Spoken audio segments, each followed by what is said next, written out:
Tarihteki iki büyük dünya savaşından da mağlup ayrılan bir devlet, Almanya. Ancak her seferinde yeniden yükselebildiler. Peki Almanlar bunu nasıl başardı?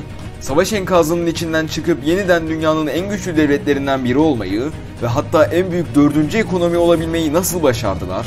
Mağlup Almanya nasıl tekrar yükselebildi? Gelin bu videoda Almanların küllerinden doğuş hikayesini konuşalım.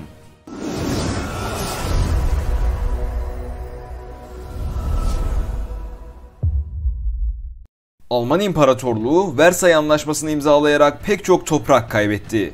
Polonya'nın denize kıyısı olması için verilen Danzig Koridoru yüzünden Doğu Prusya Alman anakarasından koptu. Alman İmparatorluğu'nun yerine kurulan Weimar Cumhuriyeti, Adolf Hitler'in şansölye oluşuna kadar varlığını devam ettirdi. Bu dönemde sanayiye önem verilerek devletin yeniden inşası sağlandı. Adolf Hitler şansölye olduktan sonra Alman insanlarına milliyetçilik aşılayarak yükseliş ruhunu uyandırdı. Yeterli ortamı sağladıktan sonra toprak kazanımlarına başladı. Bir taraftan Avusturya, Çekoslovakya, Polonya gibi devletler Nazi Almanyası'nın egemenliğine girerken bir taraftan da sanayi faaliyetlerine devam ediliyordu. 1939'da başlayan 2. Dünya Savaşı'nda çok büyük zaferler kazanan Nazi Almanyası, güçlü devletlerin onlara karşı savaşa dahil olması sebebiyle yenilgiler almaya başladı. 1945 yılına gelindiğinde ele geçirilen bütün topraklar kaybedilmiş ve müttefikler Almanya'nın en baştaki topraklarına kadar girmişti. Adolf Hitler'in intiharı ile beraber Almanya bu savaşta yolun sonuna geldi.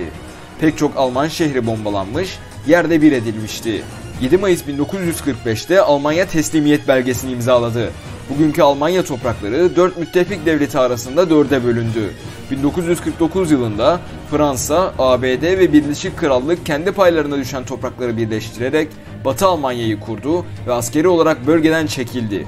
Sovyetler Birliği de Doğu Almanya'yı kurdu. Batı Almanya kapitalist bir ideoloji benimserken Doğu Almanya komünistti. Komünist rejimden kaçmak isteyen Doğu Almanyalılar Berlin'in Batı Almanya kısmına geçiyor, oradan hava yoluyla Batı Almanya anakarasına ulaşıyordu.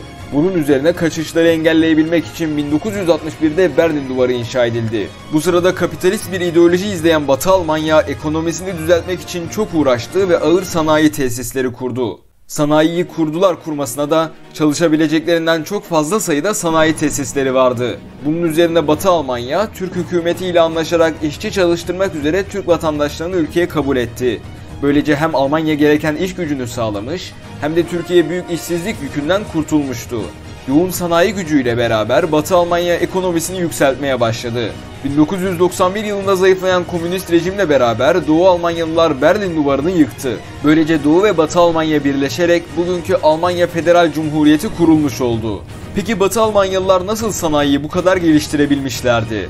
Aslında müttefikler Batı Almanya'nın ekonomisinin yükselmesini istemiyordu ve hatta bunu engellemeye çalışıyordu.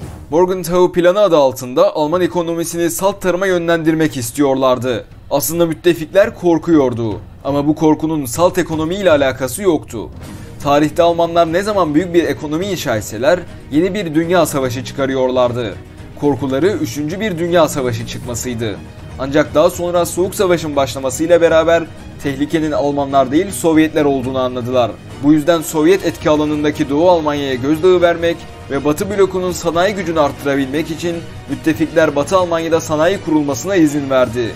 ABD Marshall Yardımları adı altında yaptığı para yardımlarını Batı Almanya'ya da yaptı. Parayı ABD'den, işçiyi de Türklerden bulan Batı Almanya'nın sanayi kurup ekonomiyi yükseltmek için başka bir şeye ihtiyaçları kalmamıştı artık. Onlara gereken tek şey çalışmak, daha fazla çalışmaktı. Tabii bu ağır sanayiden memnun olmayanlar da vardı.